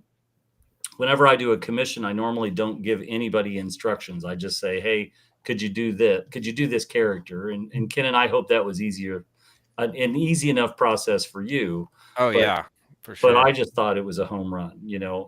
I didn't ask Kinnan to show me sketches along the way. I just, when you sort of get there, and I was thrilled to death with it. Absolutely thrilled to death with it. This is so Games Workshop. Yes. From the 80s. Oh my God. But the detail, right? All that dripping detail. And I think it's great because, Kennan's got about another 3 years before he can't see because of all the detail that he's doing. He'll be stumbling around our cons with a cane. And that's okay. But for right now, I mean, holy smokes, right? This is wow. But it's just breathtaking. It's absolutely breathtaking stuff. Yeah, there's a preliminary. So yeah. I see so many. So Ken, I'm looking. I see so many influences. Somebody said dealer teasing, which I saw in there too. But who are some of your big influences? Comic book and fantasy artists. When I was younger, it was Jeff D and John Byrne were my tops. Trampier, of course, Willingham, Russ Nicholson, Mobius. I'm trying to think. I love everybody. I mean, you just named my 80s Hall of Honor. I mean, I see. Yeah. I see the Russ Nicholson in there. I mean, I can see it because he's got that. You look at the Fiend folio and you pull out some of that, and you go, "Oh, yeah." But Byrne was one of my favorite comic artists of the 80s. I probably saw him in person like 15 times every time he was at a convention. But what I think was cool about Byrne is he was one of the first comic artists of the 80s to put a lot of detail in his drawings. A lot of those guys weren't as detailed, and it would be amazing. Some of his splash pages, if you get a chance, if you're an Indiana Jones fan, he did the first 3 issues of the Indiana Jones comic. Get the first one. There's a splash page of Indy in his office. It's ridiculous. Okay. And it's by John Byrne and yeah, it reminds me of a lot of your stuff too, Kenny, because it's just so detail oriented. I'm surprised I haven't seen that. Did it come out in the 80s? Yeah, it was 80s. Yeah, Okay, I'll I see. must Let me have see if I missed can find that. one 'Cause online. I was a fiend for John Byrne back in the day. So Oh my Oh gosh. yeah. His Fantastic Four run is still one of those things where I talk Yeah, about, good stuff. how just incredible it was, and he went to that from X-Men, and yeah, it's just great stuff. Just great stuff. So I, we're very, very lucky to have the kind of talent in the industry that we do. I think it's funny because a lot of people forget that it's the cover that sells you the book that you're looking at, but it's the interior that sells you the next book, and it's what's inside, and really and truly your work is the kind of stuff that's going to sell everything that person, if they're smart enough to hire you, there's no way they don't continue to have buyers for what they're doing. So, and pig-faced orcs. Oh, thank you. Yes. Thank Yes. you. So what can we expect of T Fest here? So we're so T-Fest. So our gaming weekends were mainly board game centric, and we hardly ever did any RPGs, just because of time and commitment and all that kind of stuff. But our gaming group, what we call Hug Bro, shout out to Hug Bro, which is short for Hutto, which is where I live, Hutto, Texas, Hutto Gaming Brotherhood, and we kind of just made it an acronym for fun. But we've gone to a bunch of conventions. We did Gen Con for like 6 or 7 years straight until it got too big and obnoxious, and then then we started doing Gary Con, and now we do Gary Con, and then we started doing North Texas and Long Con, and just and we went to these cons, and all we did at those were RPG stuff. So T-Fest is going to kind of be a mix where we're doing RPG and we're doing board game stuff as well. We'll see what it kind of evolves into. We're throwing a lot of stuff at the wall to see what sticks this year. So we'll just see what kind of response we get and what the people enjoy most, and just see what happens. We've got we've got one large room, and then we've got 3 smaller rooms, and we got the RPGs in the smaller rooms, and then we got like board games in the larger room, and then we got the vendors mixed throughout. We don't have the vendors and the artists separate, so we'll see if that works out as well. Again, we're just kind of trying stuff out to see how it goes. We only got half of the event space at this hotel we're at. We love the hotel. It's a great location. They're really cool. It's right off the toll road, so it's easy for out of towners to find it. But we only got half of the event space. We didn't want to overreach this year. We only got half the event space. The other half of the event space is going to be a wedding right next to us. So we'll see how it goes this weekend. It's either going to be I really like it. cool I already or really like it. crazy. So we'll see. I What's that? love Players. the T-Fest people crashing the reception or vice versa. Oh, this is Right, going to be right. wedding crashers big time. Yeah. Right. Oh, So yeah. we'll see how it goes. That's great. We're planning to evolve and grow to where we can get the whole space. We don't have aspirations or plans to get too giant, but we do want to fill this hotel eventually. That's our goal. So Very cool. Well, how many people are you expecting your first year? we have sold a total of, let's see, I can tell you real quick. Our total badge sales right now We have sold we have a total of 296 badges out. Wow. And Wow. that's including full weekend and single days. But our full weekends, we have sold 164. Nice. That is pretty good. Fabulous. That's Yeah. a great start. So That is really good. Kenan, there's a question. Where's the best place to buy your book? Is that you can off buy North my West? book on Amazon I right will- now. I will find a link for you, people. Hold on. That's great. And I love that the T-Fest logo has a tentacle. I think this is. Yep. I think this is an Well, excellent. well, it's got several. It's got the star where the actual con is, so people, if they look at the Texas, they can go, "Oh, that's right there." That's And right. my buddy Terry is the one who introduced me to Call of Cthulhu back in the day when we were gaming at his parents' house. Yep. So H.P. Lovecraft and Call of Cthulhu were always in solid rotation when we gamed. So yeah, I had to put a tentacle in it. So for him, Well, of course. so, yeah. I think we all understand that. Mhm. So what's the thing you're most pleased about the con having come together? I mean, what's the aspect that you're really looking forward to people having a chance to do? I feel like I'm going to jinx it if I say, but we have 3 food trucks on site. That was kind of a Ooh. goal. Wanted to have food on site. Almost all of our games are pretty full. I was really worried about like people showing up, and there was going to be either not enough games or games that were empty. So it's all the scheduling is kind of worked out. Again, my team has been total badasses helping me put it all together and learning TTE, because TTE is a whole nother skill set. Mhm. Yes. Yes. So yeah, it's just kind of worked out. Everything's kind of fallen into place. We feel like we've been working on it just constantly during the year.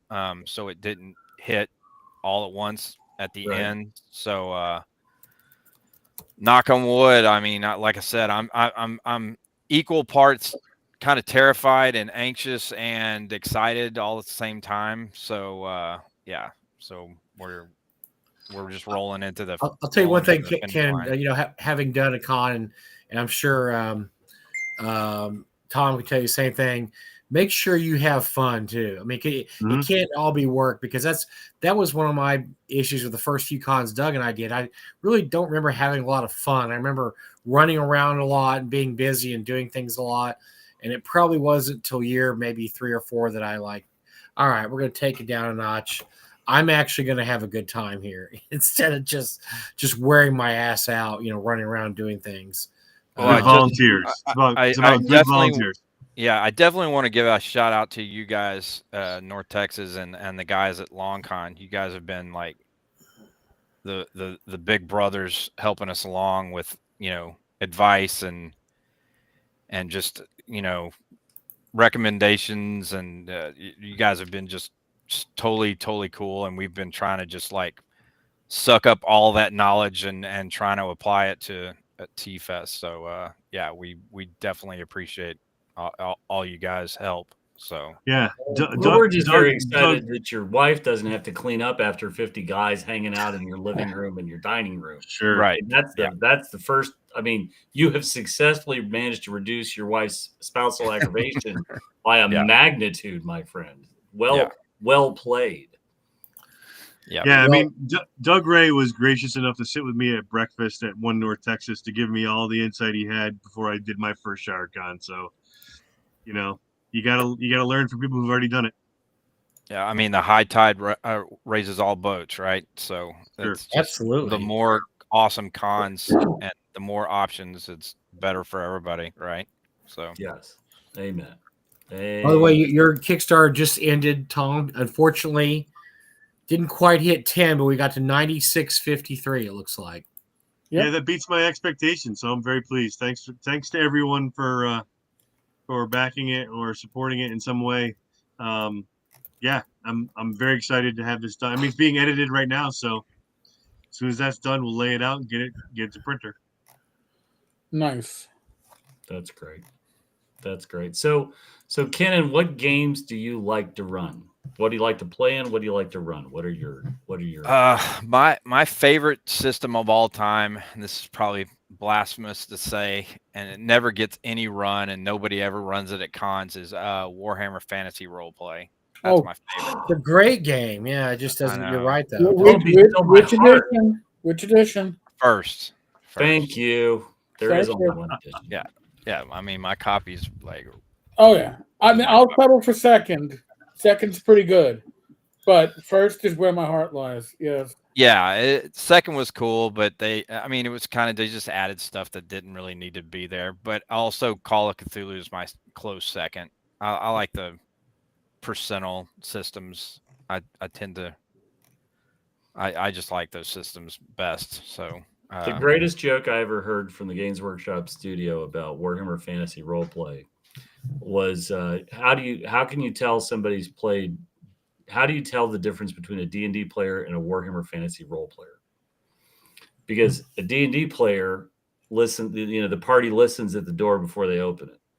But somebody's played Warhammer Fantasy, they pick the weakest member of the party, they rip the door open and throw that person in, shut the door, spike it shut, and run down the hallway and listen. Because, it's a little deadlier. Deadlier. Just a wee bit. Yes. Yeah, Warhammer Fantasy Roleplay was my first TPK as a DM. Mm. And I had nothing to do with it. My our magic user mage used to wear a band like a Mexican bandit, had flaming oil because your spells aren't the most powerful, always trying to work the angles, and he critically fumbled ground zero fireball on himself in an urban environment in town fighting Skaven, and the only player that survived was the one that was shopping. He comes back like, all right, how's everybody going? Oh, what happened? I know nothing. Just kept on walking. It's like, well, all right, that's the end of that campaign. I had a TPK in the game, one of the two games I was in last week, and honestly, it was Warhammer Fantasy Roleplay worthy, where the monster ate the healer, killed the healer just brutally, and then just was picking off the other three. Caused one guy's head to explode, caused the third person to die, and then just came for me hammer and tongs. And I got a consolation prize. That was the most humorous, saddest part of all of this. I got a consolation prize that was not really it's nice, but I would much rather we had won the encounter. But it was just awful. It was just terrible. So, go figure. There you go. It is what it is. So Warhammer's critical hit chart was just it was a lot of fun back in the day. Just the head, the 16-point critical hit to the head is you've decapitated your foe, and the head flies 2d6 yards in a random direction. It's just, that's just good time. You need those details, though. It's very cinematic. I think that's the thing I would say is it's very cinematic. So I just love that your bugbears, all of your bugbears look like, hey man, come on, cut me some slack, man. Seriously. Every one of your bugbears always looks like he's in the wrong place at the wrong time, and he did not want to be in this place, right? They're always just like, come on, seriously. I'll tell you guys a little secret. No one knows this, but I'm doing an 8-page short story, and the main character is going to be a bugbear. Nice. And that's going to be out in the fall. So excellent. Oh, I'm looking forward. You heard it here first. Bugbears don't get the love.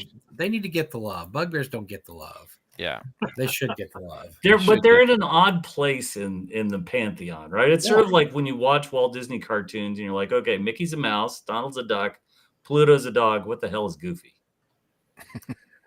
And nobody has the answer to that question, right? And Kenan, your kids, you've got some younger kids, right? My youngest is 12. Right. What a great age, right? It's just like, this is so cool. And what's cool about that kid is I've over the years involved all my grandkids my kids are a little too old, but my grandkids in the con, and they've grown up with the con. And my oldest grandson, Jake, was really bummed out this year because he was overseas. And he said, "You realize this is the first North Texas I've ever missed?" Because I think his first one was 3 or 4. And I started thinking, I was like, "You're right. You've been to every one." And it's really cool to get the kids and and Thom was saying his kids are involved now. That is the most awesome thing when you have something to pass on to your kids and like, look, and I know Gary's son Mason goes every year now. He and my grandson used to mess around and not work the whole time they were there. They would play grab ass the whole time, but it was cool because they were there and having a great time. And so that is something that creates memories, man. It's awesome. Yeah, my whole family will be here this weekend. We're actually gonna treat it as a family vacation, even though it's 10 minutes away. But we got a room at the hotel, and the kids are gonna go swimming, and yeah, so it's cool. That's great. And I kind of voluntold them that they had to be there. Oh, yeah. Yes, indeed. I have to bribe my grandkids. Hey, come on, you guys want to make some money? Come on, I need you there. Yeah, That's right. That's I have right. to pay But them. I love that. I'm a big believer in voluntold. Yeah. Did you volunteer? No, I was voluntold. I got to work. I got them all T-Fest shirts. Of course, they didn't all want black, so they've got there's some tie-dye T-Fest shirts and different colors. But do they have nicknames on the back? Hope you got a 4X. I don't know if you got a 4X or not. Probably not. But 4X. I got to wear 4X, man. Oh, as much weight as I've lost, I still need 4X. We actually all our shirts are print on demand. We didn't do a big giant order because we didn't want to be sitting on a bunch of shirts. I know. You've been there, done that. I got you. Yeah. So everything's print on demand these days, right? So. All right, so let me write that down. Get no T-shirt from Kennan, the bastard. Yeah. All right. I think you'll survive. Not spending any money at T-Fest. I just love that you're in like a cave. You're in like your. I know. This is where I work. I know, but it's dark. Yeah. I don't want anybody to turn the lights on because you'll be like catch fire, but. This just adds to your mystique, Kennan. So when you work, Kennan, so how do you do artwork? And do you actually just sit down with an idea, or do you just like let things flow? Or I know sometimes you have specific assignments, especially like Gillespie. That guy's a bastard. He's a blade driver. He probably tells you, I need 6 of these, and I need this to do this, and this goblin's got to be holding a torch. Me and Greg have gone rounds. That's for sure. Oh, I'm sure. Oh, no, yeah. I can't imagine that. Yeah. His pinky's in the wrong place, Kennan. What are you, an idiot? I'm Yeah. sure you've heard that. Yes, exactly. Yeah. But what's your process there? It's kind of just depends on the client. I mean, the clients can be pretty specific, or they can just be like, just go for it. I kind of prefer when the clients are as specific as possible. That way they're kind of doing some of the prelim work for me.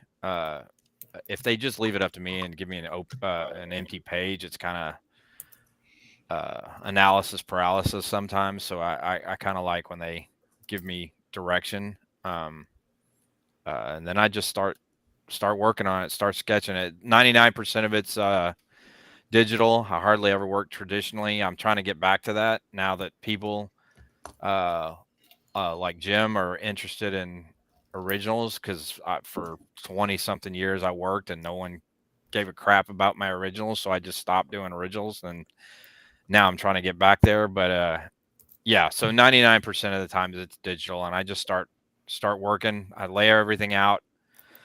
I get the specs and I know the size, and I just work 150 DPI, not to get too technical, but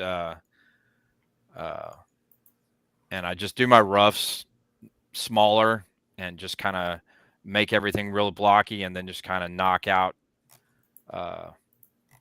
just get more detailed as I work. And then I usually send the client a rough of what I'm thinking, and then there's usually a back and forth, and then I tighten it up, and then I go to final after that. So.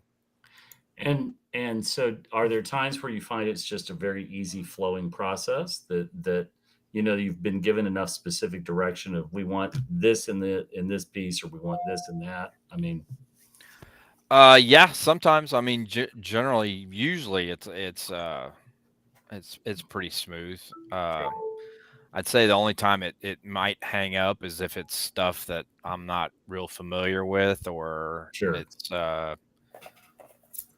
more technically challenging on my end. But usually it's pretty smooth. So what's the thing that you'd like to draw, but nobody's asked you to draw yet? What's the thing that you're like, I really want to do one of these at some point? Or Ooh, that's a good one. I don't know.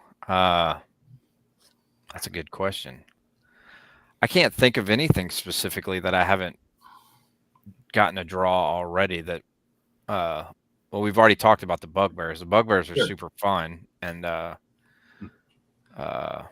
no, nothing. I can't think of anything specific your yet. bugbears are like the Big Lebowski bugbears, right? Yeah. They really are. Every single one of them I see, I'm always just like, you can just hear the bugbear like, hey man, like I'm hanging out. Come on. Like, Yeah. Wormy definitely needed a bugbear character for sure. Yes, totally agree. Totally agree. Now, see, that's somebody you should draw. You should draw Wormy. Yeah. You should draw Floyd. You should draw all the rest of it. You should do like a one-page Tramp homage with all the Wormy characters. I think that. Yeah. I'd love to see your take on the demons that popped out of the snooker balls. Yeah. I'd really be interested to see that. That would be. I got to draw the Phase Panther or whatever it's called. Yeah. Not too long ago. The Shadow Cat. Yeah. For that was awesome. For Mr. Finch. So that's great. At Mythmere, so that's excellent. So you kick off Friday morning at what time? T-Fest kicks off at 10. Is that when you're kicks off at noon on Friday? Okay, and then you're running all the way through the weekend up till what? 4 o'clock, 6 o'clock. Friday at noon to 11 o'clock, then 8 a.m. to 11, and then 8 a.m. to 10. So it's full weekend. Nice. You're going to be tired on Monday. I hope you take, take some time. It won't be too bad. You know what? It won't be too bad. You guys, I think you guys got to. You've been saying this is your first convention, but it's really not, because you've kind of had quite a bit of prep, leading up to it. Lots of good examples. Yes. Yeah. So lots of good examples. Just plus, this is something you've done every year, and you have this. You're going to have a lot of familiar faces in the crowd, which helps a lot too. Yeah, and I think people will be very forgiving. Whatever is going to happen will happen. But if something doesn't quite go the way you want, people are going to be pretty forgiving of you, because it is the first year. Right. And you've got a pretty great attendance number as it is right now. I mean, really and truly, a lot of small cons would kill to have those kind of numbers out of the gate. You don't have 50 people.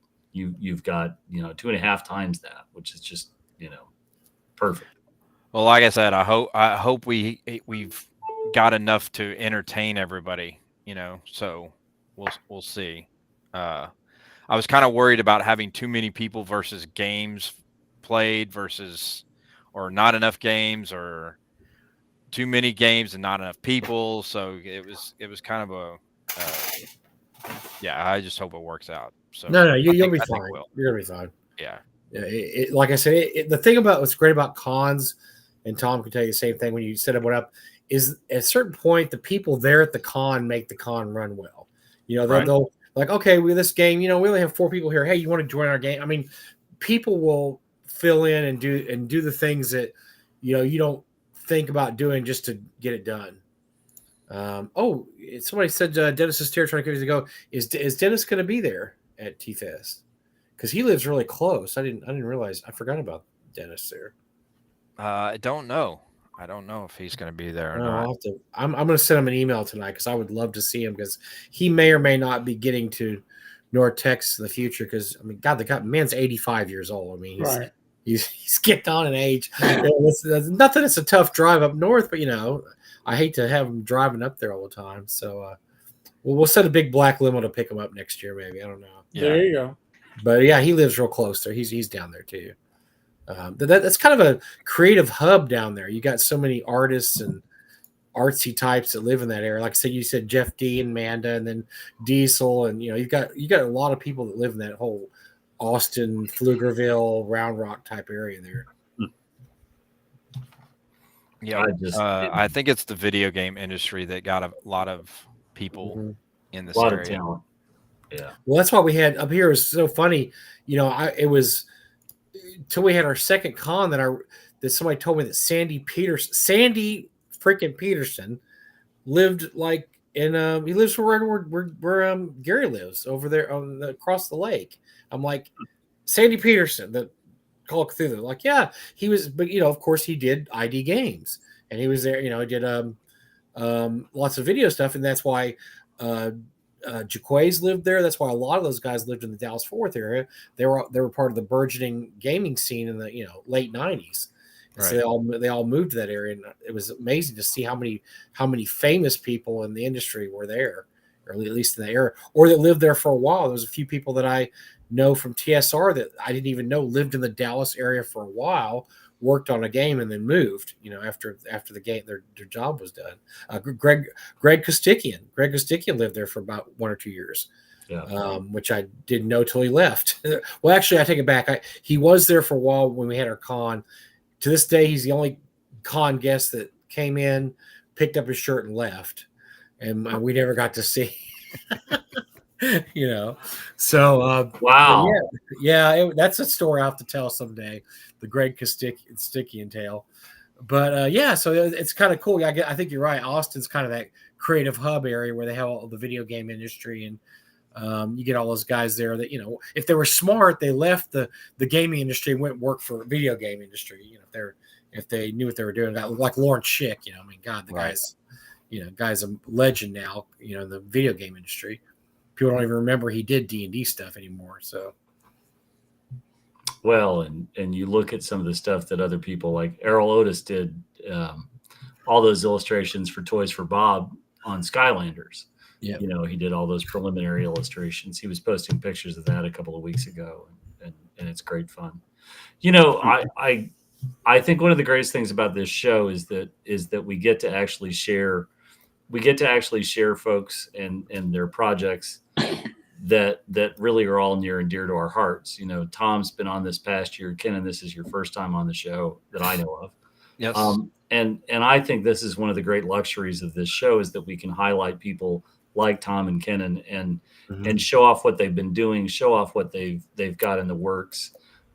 It's a lot of heavy lifting to start a show, and both of these guys have taken that burden on to try to fill a hole in their area to give people a chance to come together and play. Tom's got, how many is it? 30 Kickstarters under your belt now? 29? Yeah. Right. Wow. And Kenan, I was very lucky. Kenan and I talked before North Texas, and I bought Kenan's very first published illustration in the game industry a few years ago.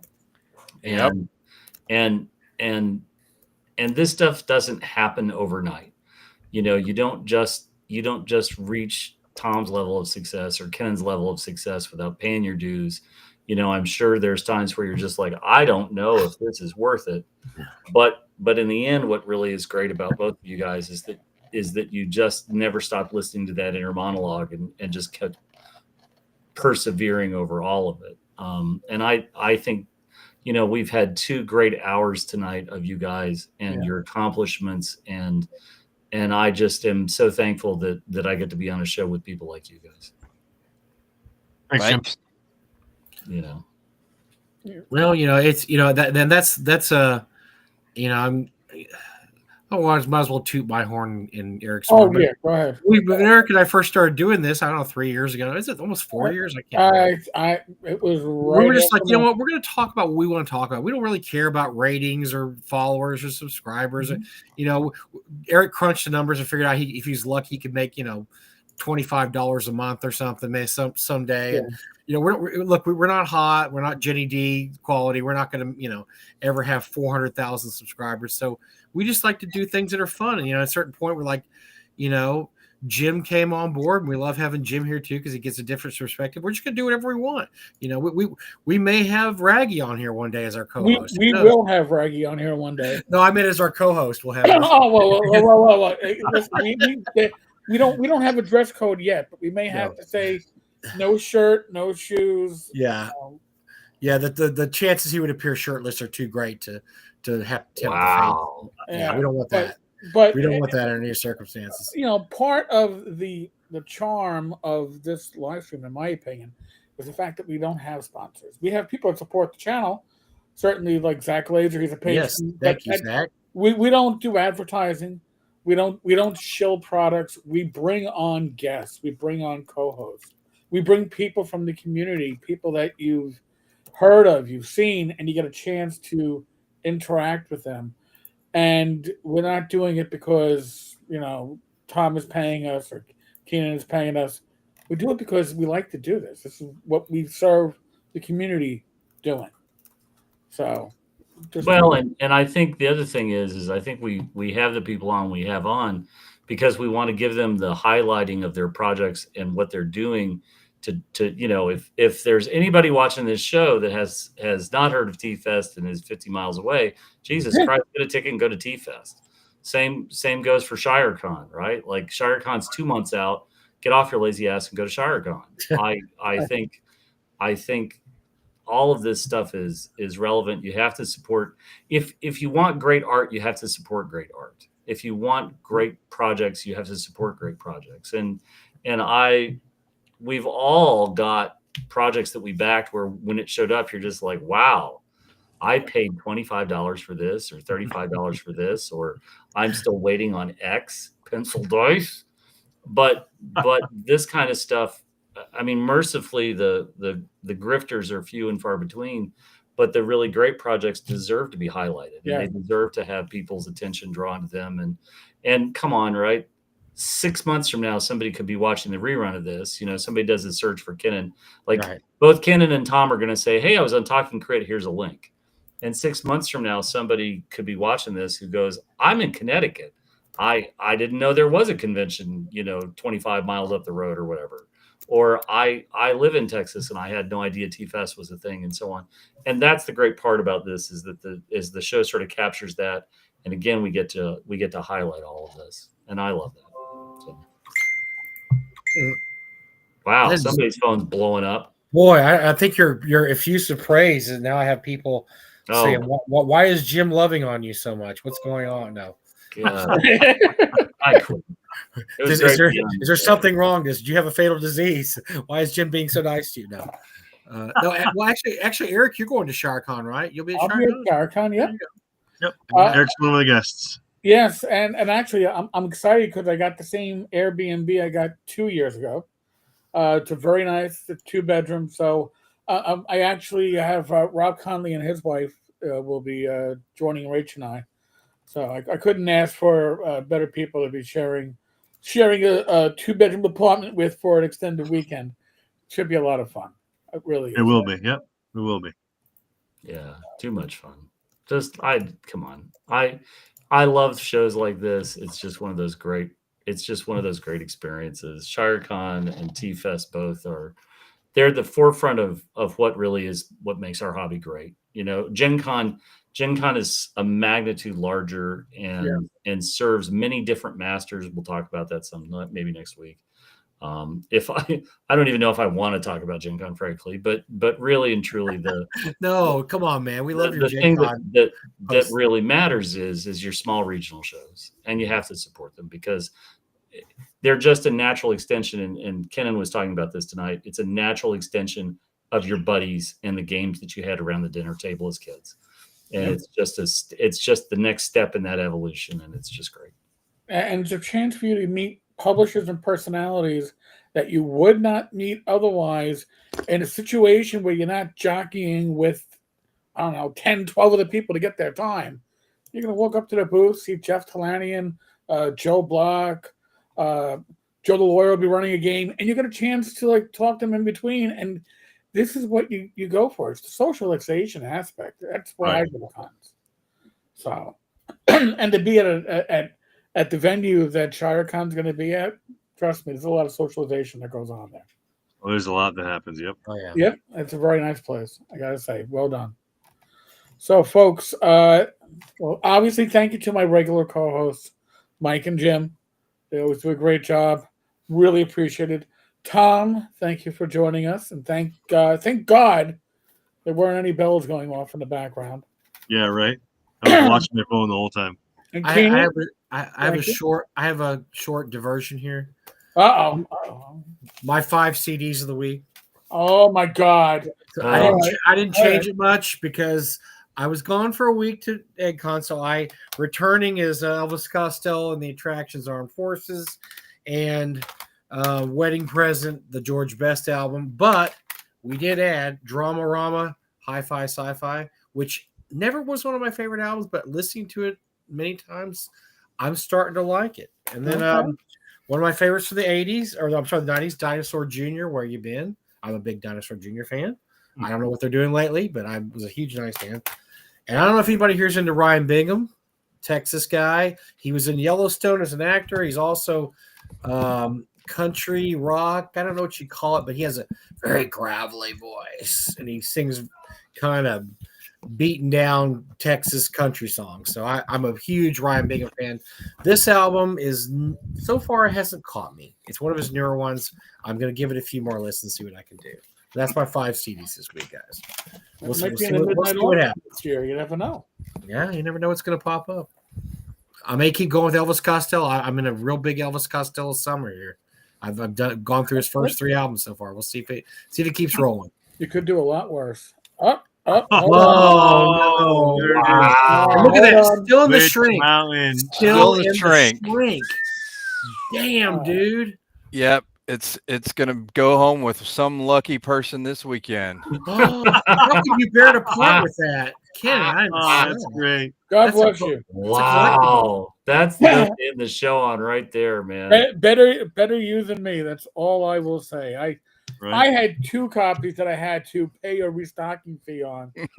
Gladly donated that to the con. Oh my God, folks! Next live stream is tomorrow with myself, Thom, and Don. Friday.